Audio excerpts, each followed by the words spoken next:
بسم اللہ الرحمن الرحیم۔ السلام علیکم دوستو، آج میں آپ کے ساتھ وہ جنگ بدر کا اجمالی تعارف شیئر کروں گا،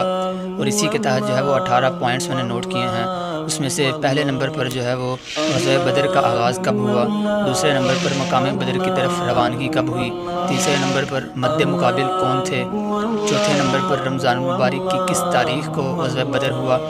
پانچویں نمبر پر جنگ کا آغاز کب ہوا، چھٹے نمبر پر آپ صلی اللہ علیہ وسلم نے دعائے فتح کیا کی، ساتویں نمبر پر فرشتوں کا نزول، آٹھویں نمبر پر ابو جہل کا قتل، نویں نمبر پر اسیران بدر، 10ویں نمبر پر مال غنیمت کی تقسیم، 11ویں نمبر پر اسیران بدر کے بارے میں مشورہ، 12ویں نمبر پر فدیہ کی مقدار، 13ویں نمبر پر عید الفطر کی نماز، 14ویں نمبر پر بدریین کے فضائل، 15ویں نمبر پر مہاجرین بدریین کے نام، 16ویں نمبر پر انصار بدریین کے نام، 17ویں نمبر پر ملائکہ بدریین کے نام، اور آخر میں 18ویں نمبر پر شہداء